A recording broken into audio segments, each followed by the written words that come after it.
Okay, try it again. Okay, we're starting, folks. So,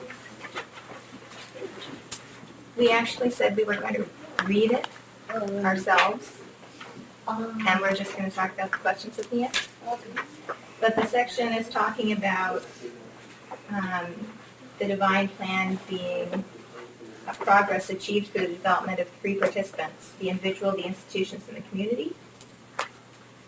And getting away from the sort of the culture of conflict. Towards a culture, we're on page 12, really. Okay. Page 12, which is, we've gone ahead and started section 5. I mean, we could read through these guiding principles, if you like. So, I was thinking those three were 2 pages before that. Where did you find it? Where's it? Okay. let's In read the, in through. the paragraph up at the top, it says this is an enterprise. There are 3 protagonists at the very top. Yeah. It says 3 protagonists in this enterprise. A protagonist says, Jennifer said participants, right, in this enterprise. And so it's all, you hear this a lot in the communications, the recent guidance from the Universal Elder Justice. They're repeating this term, these 3 protagonists of the plan. So that's why in the pre-reading activities, John had said, what do we understand by the word protagonist? Who is that? You know, and that as Jen said, participants, right? In this enterprise, this building of special community. And Jen was just summarizing what these 2 excerpted paragraphs were about. And this was from the 2010 letter from the House of Justice that is there. So it's a new way of us looking at things that the House of Justice is wanting us to look at. The individual, the institution, and the community. And working and connected together. They use the term cooperative reciprocity, right? Those terms, cooperative reciprocity. So this is a type of culture, right? That this is what we're trying to build, is this culture, right? And as opposed to you mentioned. Well, as opposed to the government being against the individuals and different parts of society being sort of against each other, right? That we are, as individuals and institutions and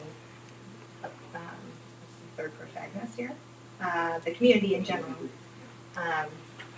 we're all supposed to be working together side by side. John, would you just read down on page 13, would you just read those statements? Okay, put it in context. The following thoughts may help you in your reflections, and you may wish to add to the list other ideas generated through the consultation with friends. A world in which everyone takes delight in others' accomplishments, in which jealousy and competitiveness find no room. A world in which people can detach themselves from their own opinions and are willing to learn from others.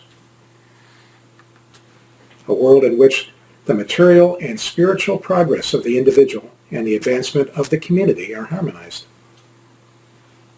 A world in which there is faith in the capacity of each individual. A world in which actions arise from a longing to please God and to obey His teachings, and not out of a desire for status or power. A world in which institutions foster and channel individual initiative, and individuals show discipline in not following the promptings of their own egos. A world in which members of institutions have no desire for personal gain, and with self-abnegation, dedicate their energies to the empowerment of the people they serve. A world in which members of institutions governing society exemplify meekness and humility. A world in which those called upon to serve on institutions work shoulder to shoulder with members of the community. A world in which institutions are sources of guidance and in which wholehearted obedience to them is recognized as a necessary condition for the progress of the three protagonists. A world in which the community provides conditions that allow the talents and capacities of its members to find collective expression. A world in which the community is free from a generation gap, permitting energy of its younger members and experiences of its older members to be harnessed. A world in which women and men work shoulder to shoulder in every aspect of community life. A world in which the economic status of individuals and families have no bearing on their participation in the life of the community. A world in which knowledge is shared freely and is dedicated to the advancement of a global civilization, prosperous in its material and spiritual dimensions. So is this world that we're imagining here a utopian dream, or will it actually come into being? That's our first question. Not romantic. Okay, here's another To question. believe Baha'i is who he says he is. He made us that promise, so therefore it's not a utopia. But here's another thing that maybe you can think of. Do you see, like, any of those things? Have you seen in places you've been, or where you live, any of those things taking place? Do you see, of course it's not a world, but do you see a community where these things can Yeah, take place? Absolutely. There are some things out there, sure. It's not widespread, the whole world isn't like that, but you've seen some examples of this, right? For a world in which a community provides conditions that allow the talents and capacities of its members to find collective expression, sure, we have joyful cluster meetings in our community. I mean, just in our own little community, right? But there are other places that we have joyful celebrations, whether it's for a holy day or for Ayamiha. And there's a flyer if you want to know what's happening this Ayamiha. And so just that little thing. I look at voluntary work that goes on all over the world, and I see it mostly in the local communities. But organizations, whether it's churches or the Rotary Club or whomever it is, there's a lot of voluntary work that goes on to help the disadvantaged, the poor, the needy, the sick.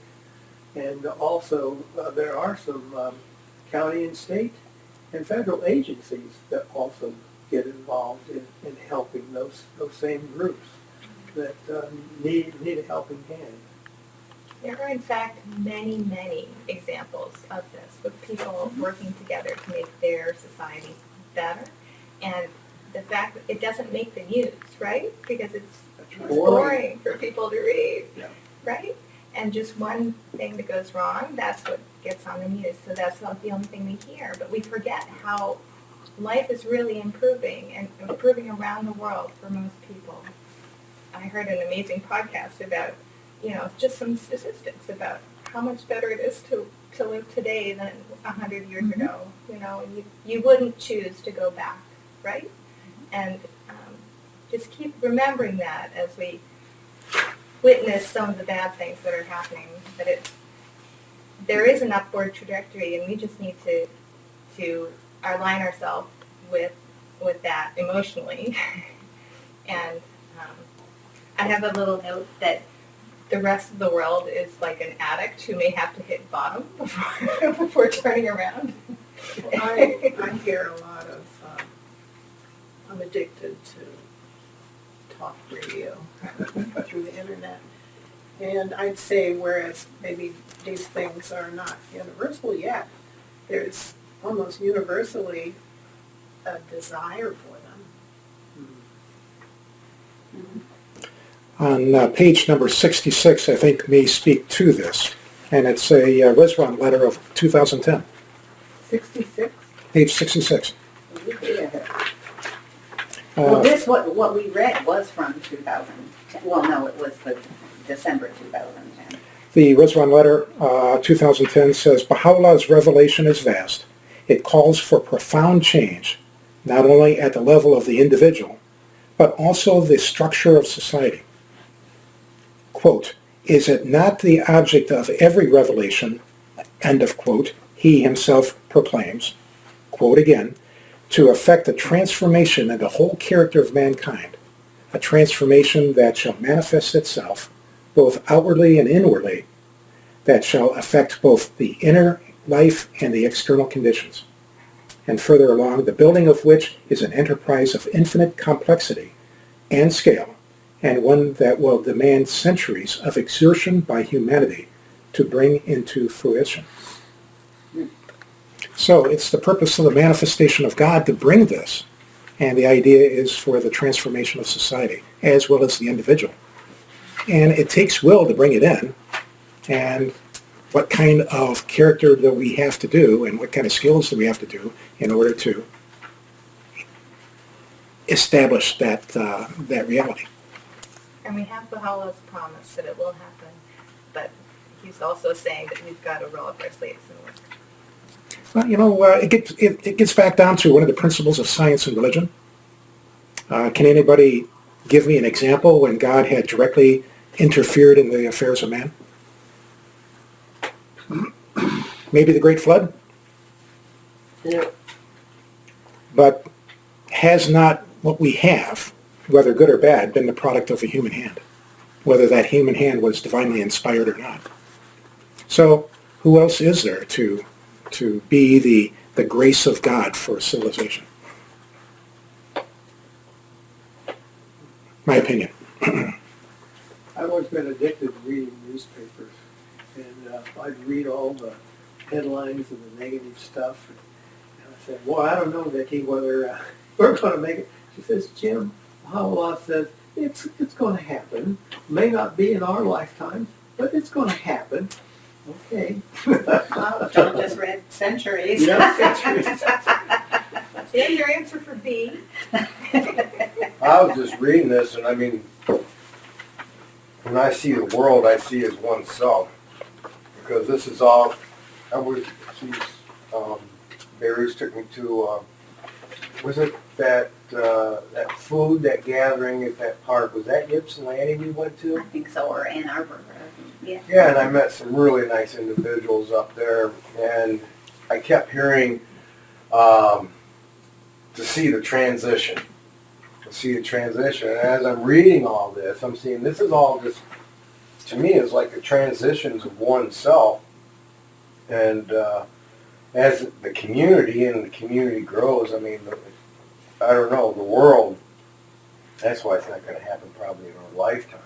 But to me, this all looks like it's just the transitions of oneself. And as the faith is educated, like we were speaking, and not suppressed, I think that's where the world comes in, the word world. Would you mind reading question C? Question C. Yeah, on the next page there. Did anybody have any to add to a world where? Yeah, whatever aspect. I think in B, how distant is the world described? It could happen in 10 seconds.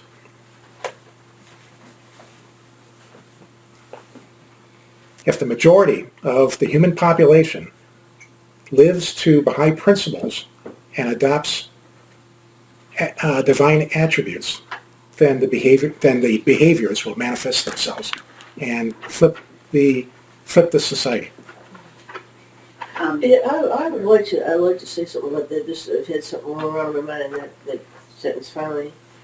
That it could happen in a second. And I was earlier. There was all this talk about humility. Lots of references to humility. And some of us were here the other day, like at Susie's, when my daughter was there, and Susie said to Amelia, "What would you like to do for the holiday?"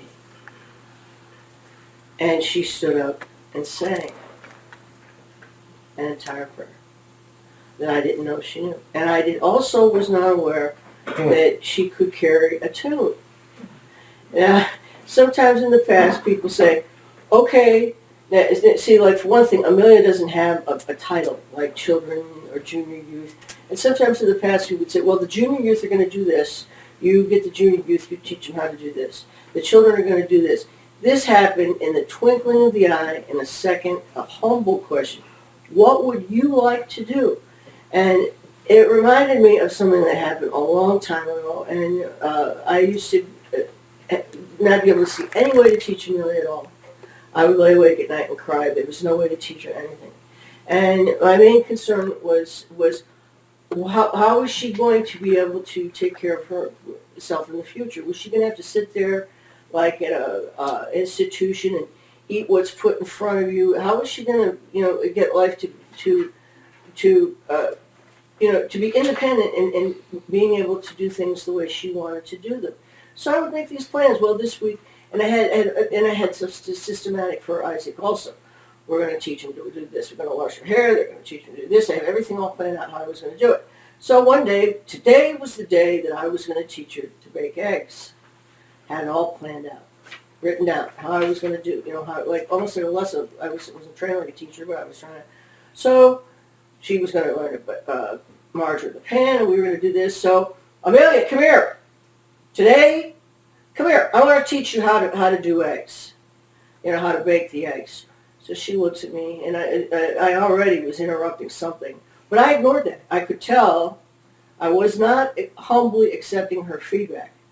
She made it real clear with her face that that wasn't what she wanted. But nope, this was my plan for today, and this is how it was going to happen. So we went back and forth, and she was in the pantry fumbling with the it was like ramen cups, and she was fumbling, and I said, no, come here. And finally she had the ramen cup. She said, no, I teach you noodles. So in an instant, in the twinkling of an eye, bam, let her teach me what she wants to learn, and eventually she will accumulate. Maybe next week she'll say she won't. Eventually, if I let her know that there's such a thing as baked eggs, eventually there will come a day where she'll say, no, we do baked eggs. But today she wanted to do noodles. And the second I started following her lead, it magically, and it does say in the New Testament about in the twinkling of an eye, the second I started to follow her lead, she was learning every minute from that moment. And all I had to do was follow her around, and if she tried to pour 3 cups of water, she's going to show me how to do noodles. She tries to step in and say, no, teach from underneath. The way she verbalized it was, I'm going to, I teach you noodles. But coming from, you will do what you are doing, and I'll just step in and help, And anyway, that was the plan. Thank you for sharing. Mm-hmm. That was a good example. Mhm. I want to share, probably connecting the class today with the last week. My interpretation is that the transformation of the society starts with the transformation of the individuals. Because it's when the individuals are starting the transformation process that they understand that they need to act in the community. Because if they don't grow in consciousness, it's impossible to connect the individuals. And then I connect exactly this with the service.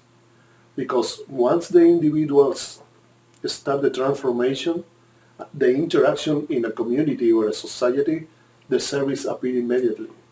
Because it's impossible to grow without service. And then I think that this is what I have learned about it.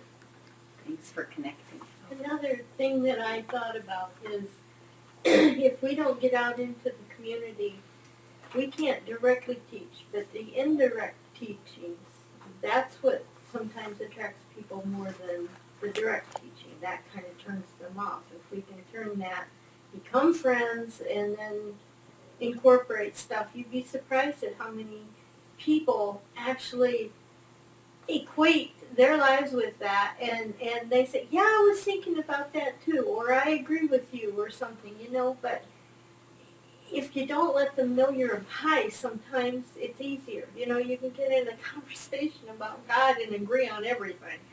But you enter Baha'i and it's, what? So if we do interact with all these people, they'll find out how much closer we are without that sign out there. Exactly. I think by doing it out in public, like some of the things that John is, like doing it out in public in front of other people, like modeling this behavior, because just doing it among ourselves, we could do this for millennia, But if we do it, this twinkling, and this sparked me when he said twinkling of the eye. It is going to happen in the twinkling of an eye, and it will be through modeling, and it'll be. Here's an example. Something that happens suddenly. Everybody's online. We have to be kind. We have to unite. We have to be, we have to get together. The first couple days, it was like, right, okay, how were we united when this other election? And I resisted. No, hell no, I'm not going to be kind. I'm not going to unite. Now, something happened, I think this was yesterday. Somebody comes on extremely insulting towards me. And I was coldly, it wasn't insulting, but I was very clear. I was not kind in return. Pretty soon what was it? This was an autism parent, and he was complaining that he wasn't receiving the services through this administration he wanted. And because he'd been so insulting, I said, well, maybe you need to be a better advocate for your child. Maybe you need to educate yourself on how you can get more for your job. My child, she's set up, I love her, blah, blah, blah. He comes back, how could you insult me? How could you say such things to me? Da, da, da. And then I came up, well, wait a minute, you called me snowflake, and you said I needed a cuddle toy, and he said, well, I wouldn't have done it if I'd known you were an autism parent. Now, something happened. He said autism parent, and something happened inside, and I said, okay, you pissed me off, but let me help you here. And let me, the services do not come from the federal government. The president doesn't have. And from that point, the conversation became, where he said autism parent, something happened. And it became, I told him stuff that I thought would be helpful to him. So the conversation wound up with, he says, we have to stick together as autism parents. And this was amazing to me. This is this guy from Kentucky, person who I never would have had. It was the most amazing. The conversation wound up with, we have to stick together. He says, promise? I says, yes, promise. God bless you. This is going to happen, especially with the internet. This is going to happen maybe any one of these days in a day. Mm-hmm. Because just since the election, we have to be kind. We have to be kind. It's like, what are you talking about? People saying we have to be kind. People are already going, let's be kind. So if we go, let's go with that. If everybody agree to be kind, no matter how pissed you are. It could be amazing. I know this conversation was the most amazing conversation I ever had. I'm so glad that you had it, but we do have to move on.